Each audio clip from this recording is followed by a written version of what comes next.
Hi students, so today I am here to discuss the fifth chapter of our business study, that is organizing. So we have discussed already the first function of the management, that is called the planning, and today we will discuss that is the second function of management, it is called the organizing. So organizing means what? So organizing is the second function of management. As I have said, it establishes the relationship among the various factors present in an enterprise. It aims in bringing together various factors or resources, namely man, machine, material, and money, and establish relationship among them for the accomplishment of the organizational goal or specific goal that is being decided in planning. So once the plan have been formulated and the objectives are being set, the next step is to organize the various resources in the organization in such a way, a manner that the predetermined objectives of the organizations are achieved. Okay, so organizing factor or organizing functions, uh, the main aim of the organizing function is to bring together the various resources that are available in an enterprise in such a way they link together and try to achieve the accomplished goal that are being pre-decided in the function called planning. The management function is concerned with the directing the efforts toward the achievement of the organization goals laid down by or laid down under the planning.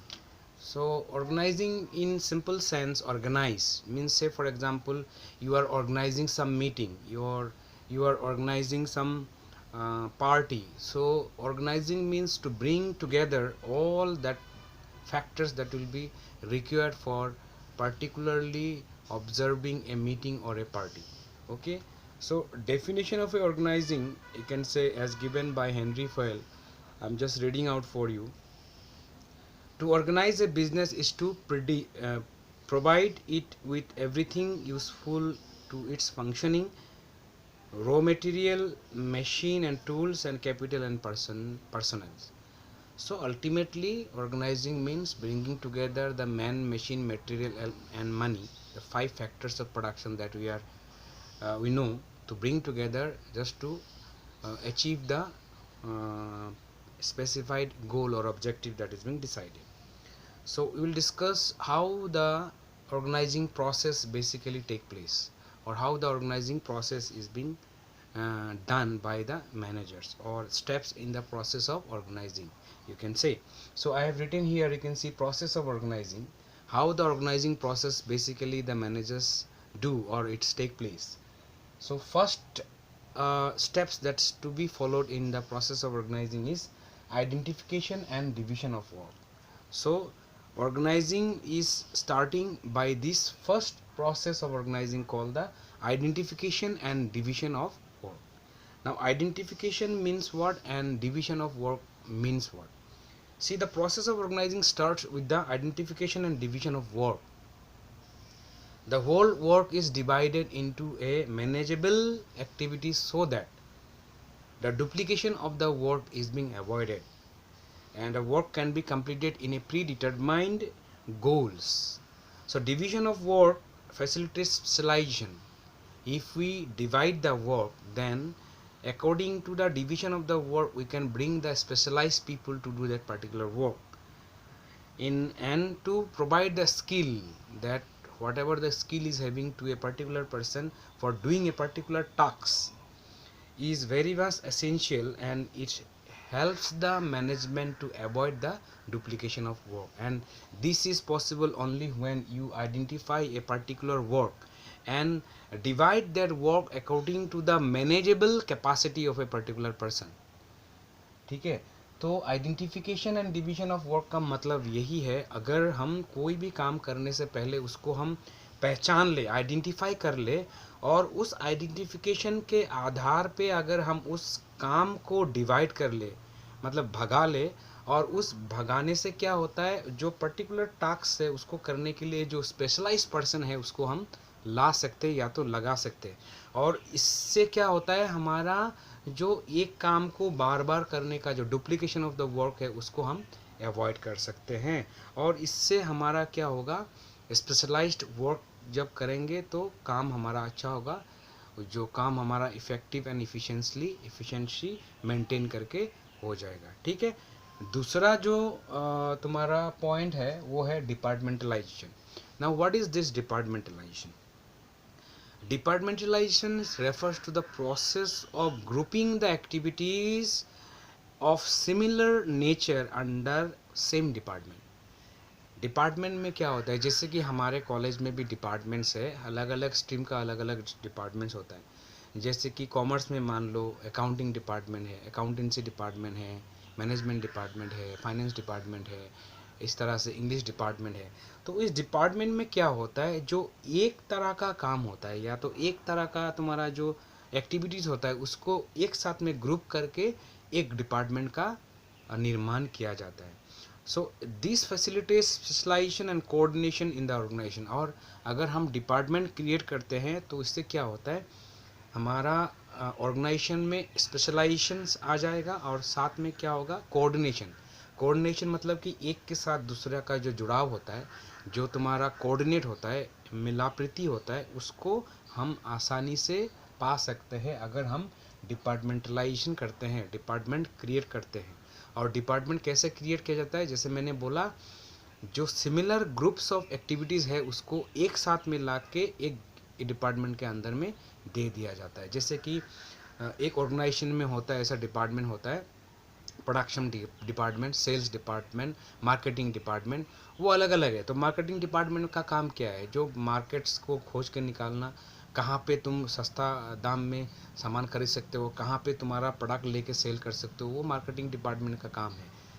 जो sales department में काम क्या होता है, जो सामान को cell करने का जो होता है। मार्केटिंग डिपार्टमेंट मार्केट क्रिएट करेगा और सेल्स डिपार्टमेंट जाके वहाँ पे सेल करेगा।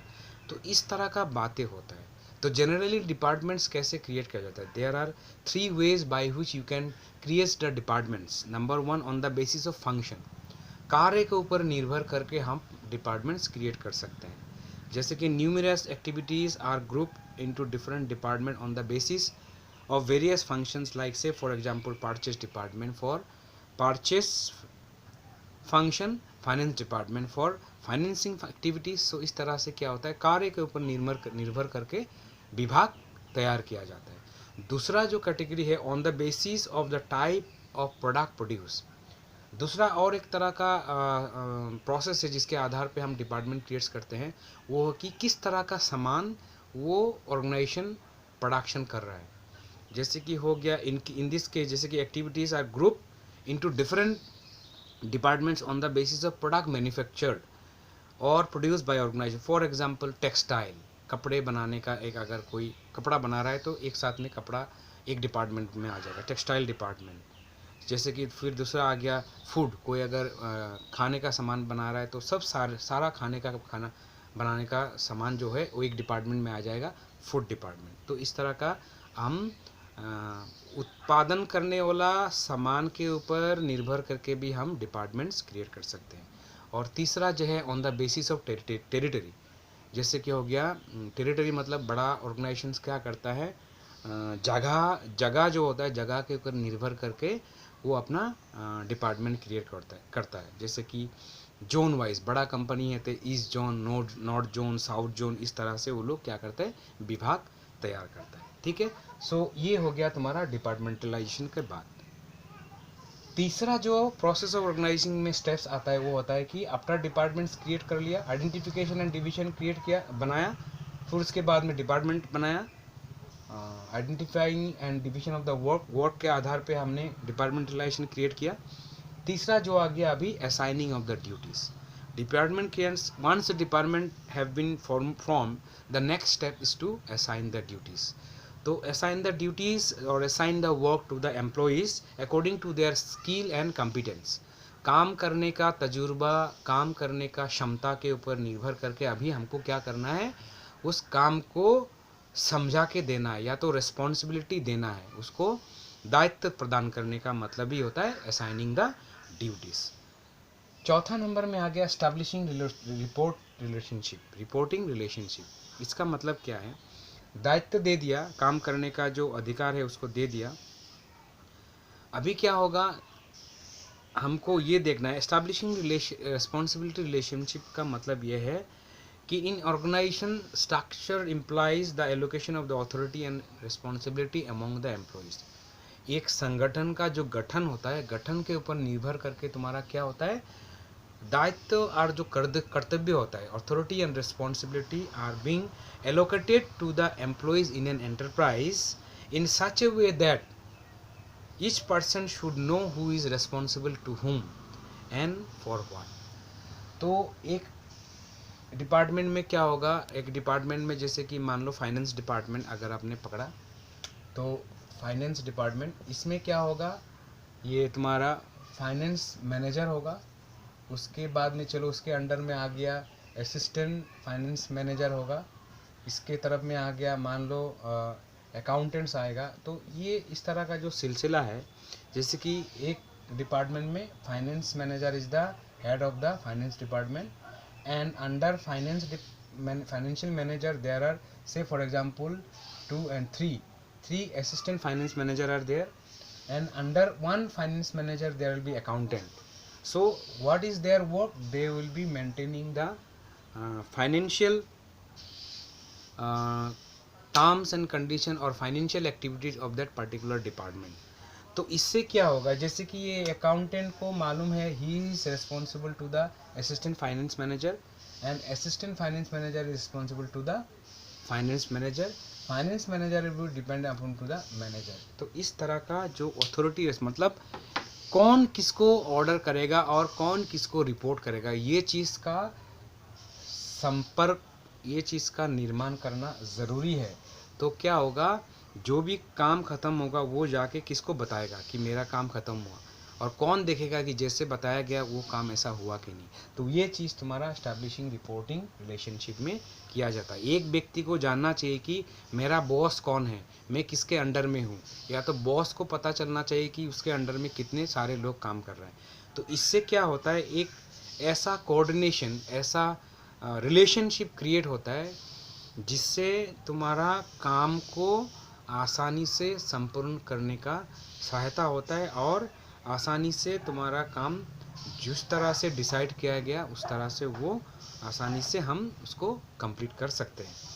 It further creates hierarchy management in which top management enjoy maximum authority and as one move downwards the authority decreases. तो इससे क्या होता है, जो ऊपर है मतलब टॉप लेवल में जो है इनका अथॉरिटी ज़्यादा होता है, दायित्व ज़्यादा होता है, और जो नीचे आ जाता है उनका दायित्व कम हो जाता है, धीरे धीरे कमते जाता है, because top level person are responsible for the whole work. Okay, so this is the process of organizing by which we can do the organization in the management for any organizations. Okay, so we'll discuss in the next class the importance of organizing. Thank you.